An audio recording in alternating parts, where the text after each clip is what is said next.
नमस्कार प्रणाम। हमें राघवेंद्र स्वागत बा आप सबके इन खबर के भोजपुरी चैनल पे। अगले साल यानी 2024 में होखे वाला लोकसभा चुनाव से पहले ही बीजेपी के सपा के अध्यक्ष ओम प्रकाश राजभर के टेस्ट कइले क मौका मिल गईल बाटे। हाल में सपा छोड़ के भाजपा में शामिल भइल दारा सिंह चौहान के इस्तीफा की वजह से खाली भइल घोसी विधानसभा सीट पर 5 सितंबर के उपचुनाव होखे वाला बा और 8 सितंबर के एकर नतीजा आई। भाजपा जहां एक तरफ उपचुनाव में दारा सिंह चौहान पर ही दाव लगौले की तैयारी में बाटे, वहीं लग रहल बाटे कि अब घोसी चुनाव के नतीजा आइले के बाद ही राजभर का कैबिनेट में एंट्री हुई। बता दें कि हाल ही में राजभर आपन पार्टी सपा के साथ भाजपा के नेतृत्व वाला एनडीए का हिस्सा बनल बाना। राजभर जब से एनडीए ज्वाइन कैले बाना तब से योगी कैबिनेट या केंद्र में उनके मंत्री बनावे जइले का लेके काफी खबर चल रहल बाटे, लेकिन इंतजार लंबा खिंचत जा रहल बा। राजनीतिक गलियारा में बात का चर्चा होखे लगल बाटे कि आखिर राजभर का एनडीए में वापसी कौने शर्त पर भइल बाटे।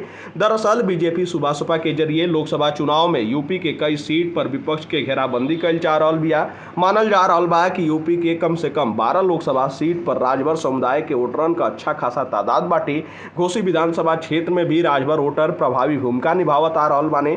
यूपी में राजभर समुदाय का कुल आबादी 4% बतावल जाला। बीजेपी के लग रहल बाटे कि राजभर की वजह से ये सीटन पर उनके सीधा फायदा हुई।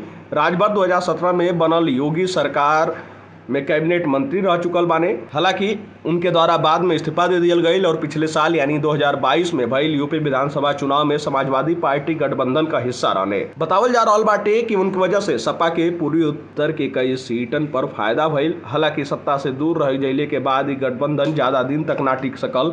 अखिलेश और राजभर के बीच दूरी बढ़त गई और राजभर पहले सपा गठबंधन से अलग बना और अब एनडीए में शामिल हो चुकल बाना और एक बार फिर सत्ता में उनके हिस्सेदारी मिलने की संभावना पर अटकल लग रहल बाटे। यही बीच 3 दिन पहले चुनाव आयोग घोसी विधानसभा उपचुनाव का कार्यक्रम घोषित कर दिलस। अब लग रहल बाटे कि उनका मामला भी दारा सिंह चौहान की वजह से अटक गई बाटे।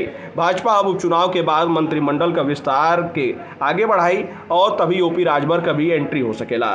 फिलहाल ये जानकारी में इतना ही। देश दुनिया से जुड़ल तमाम खबर देखे खातिर आप सब जुड़ल इन खबर भोजपुरी के साथ। तब तक खातिर नमस्कार।